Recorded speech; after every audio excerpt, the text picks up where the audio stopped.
Bienvenidos, iniciamos con la información. El señor René Martínez pues le dice sus verdades a los gorgojos de la oposición. Él asegura que no son ni serán capaces de construir un liderazgo que sea capaz de enfrentar al presidente Bukele. Por otro lado, además también señala que son personas negacionistas, ya que niegan todo el daño que le hicieron por años a la población salvadoreña. Escuchémoslo de su propia boca. Constantemente nos viene a ilustrar sobre los fenómenos que tenemos en el país y particularmente esta nueva realidad con el liderazgo del presidente Nayib Bukele, y nos ha explicado lo que es este concepto negacionista, o sea, no porque no y solo no. Y vimos el día viernes de la semana pasada una especie de debate promovido por el Frente Farabundo Martí para la Liberación Nacional con la minería, teniendo como invitados principales al ambientalista Ricardo Navarro. El punto de fondo era la minería y el recurso agua. El estrés que tiene pues el país, el estrés hídrico que tiene por estas sequías, que incluso estamos ahorita en época seca.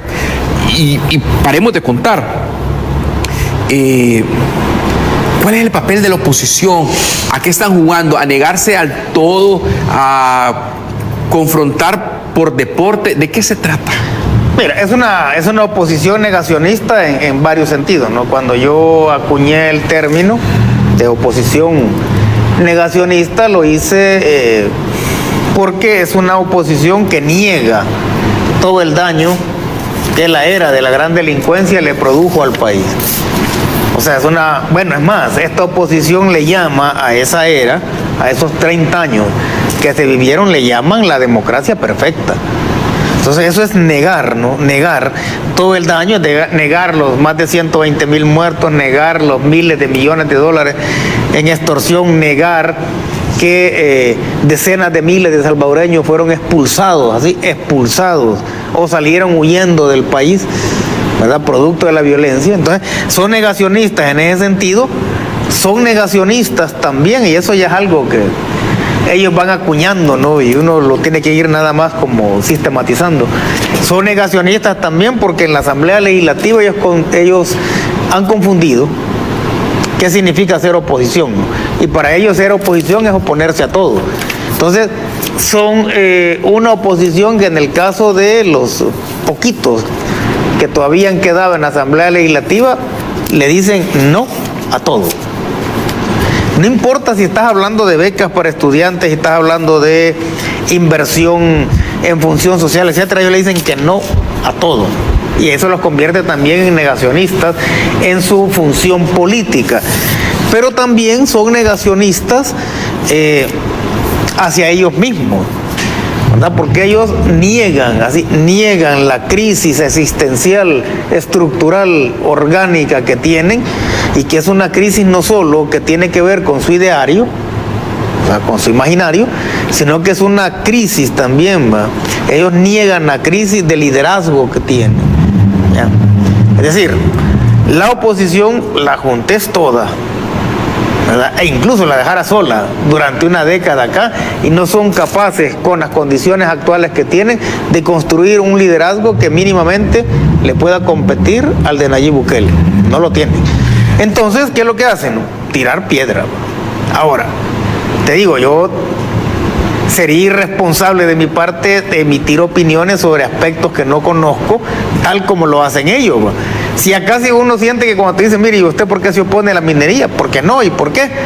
Porque mi papá me dijo que dijera que no. Casi estamos en ese punto de que te dicen no, ¿y por qué? Pues sí. ¿Por qué no? Es como yo decía, porque hay que decirle que deporte, no. ¿Cómo que es deporte? Hay que decirle que no a todo, y cuando uno opina sobre cosas que no maneja, o sea, ahí no solo te pones en ridículo, que es otro deporte para ellos también, ¿no? Ponerse en ridículo, sino que también cuando uno opina sobre algo que no maneja, lo que tú pones en entredicho, lo que tú arriesgas, no es lo que estás diciendo en ese momento, sino que arriesgas todo lo que has dicho antes, ¿ya? Ese es el punto, ¿no? Y por eso es que uno debe ser responsable, y por eso te digo yo, en mi calidad de sociólogo y en mi calidad de lo que he ido monitoreando de la realidad social del país, durante los últimos 20 o 30 años que lo hago. Periodista Chayotera quiso poner en aprietos al ministro de Obras Públicas diciéndole que la información pues no está disponible para los salvadoreños. Tienen que escuchar lo que le respondió el ministro. Ya está adjudicado, tratan de decir otra cosa, ¿verdad? Pero bien, al final nunca se va a quedar bien. Es una información que está de conocimiento de todos los salvadoreños. Está en reserva. Incluso la oferta usted pudo haber llegado el día de oferta, pudo haber visto cómo se abrían los sobres, pudo haber visto la información porque se leyó el día de la entrega de ofertas, pudo haber visto la oferta económica que también se leyó en el lugar. Pero hay información, y esto quiero hacerlo de conocimiento de la población salvadoreña, como por ejemplo el diseño de ingeniería de un proyecto de una obra pública. Pues nosotros, cuando estamos en un proceso de construcción o cuando estamos en un proceso antes de la licitación de la obra, pues por varios motivos pues no podemos entregar alguna información, como por ejemplo que pues los precios unitarios que el Ministerio de Obras Públicas considera en un proyecto. ¿Por qué?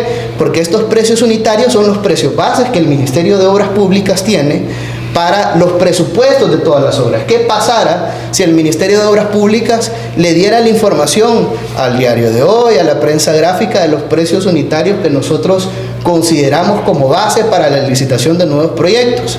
Pues eso favorecería a las empresas constructoras para que tomen de línea los precios que nosotros tenemos y pues al final no tengamos ahorros en la licitación como tenemos ahora. El bloque de resistencia apareció con un listado de acciones irregulares que le atribuyen al gobierno de facto, según ellos, del presidente Bukele. Como si a alguien le importara, pues estas listas que sacan estos señores que sabemos que son gorgojos opositores. Punto de vista, la total violación de la Constitución de la República, ya que se desarrolló un proceso electoral totalmente contrario a las leyes y a la misma Constitución, que prohíbe un segundo mandato consecutivo. A esta clara violación se suman una serie de irregularidades denunciadas por la ciudadanía antes y después de las elecciones y en el escrutinio final. De igual manera, el proceso electoral de marzo estuvo marcado por una serie de ilegalidades, como la reforma al Código Electoral cuando el proceso ya había iniciado y la reducción de los municipios que dio ventaja al clan familiar de los Bukele. En tal sentido, lo que se configuró con los procesos electorales de febrero y marzo fue un gobierno ilegal que se ampara en la fuerza y el sometimiento de todo, contrario a todo principio democrático. Este año se dieron las primeras elecciones desarrolladas desde 1992 bajo un régimen de excepción, rompiendo totalmente con la esencia democrática de los procesos electorales. Con la toma de posesión del 1 de junio de 2024 se consolida un régimen de facto en el país, un gobierno que no está sustentado en norma constitucional o legal. Por lo tanto, carece de legitimidad, generando graves consecuencias en la vida institucional y que día a día sufre toda la población las consecuencias de esta manipulación de las instituciones del Estado. Desde el 2019 se ha generado una dinámica de persecución política. Muchas personas han tenido que salir debido a las amenazas por parte del clan Bukele. Pero una de las situaciones más indignantes fue la captura de los dirigentes de la Alianza Nacional El Salvador en Paz en vísperas del acto ilegal del segundo mandato de gobierno, acusando a excombatientes y veteranos de planificar supuestos atentados. Estas personas están apresadas por ser críticos al régimen de facto bajo condiciones inhumanas, en estado de salud crítico y corriendo un grave peligro de morir en prisión, tal y como ocurrió con Alejandro Mason. No podemos dejar de mencionar el drama humano que ha constituido el prolongado régimen de excepción, el cual ya va acercándose a su tercer año, incluso a pesar que la misma Constitución lo prohíbe, o de las resoluciones judiciales y cartas de libertad de muchas personas detenidas que no han sido ejecutadas por la Dirección de Centros Penales, dejando en zozobra a miles de familias que tienen a sus seres queridos capturados sin haber cometido ningún delito. Y es que cada vez queda más claro que este gobierno responde a la oligarquía y al clan familiar que utiliza las instituciones del Estado para favorecerse a sí mismos, a la oligarquía y a las transnacionales. Eso, se confirma con la aprobación de un presupuesto que no responde a los intereses de las grandes mayorías y la recién aprobada ley de minería, que afectará sin duda a toda la población, generando más saqueo, destrucción, despojo de tierras, contaminación de mantos acuíferos, entre muchos otros males mayores. Ese es nuestro balance político. Gracias por ver, será hasta la próxima con más información de la política salvadoreña.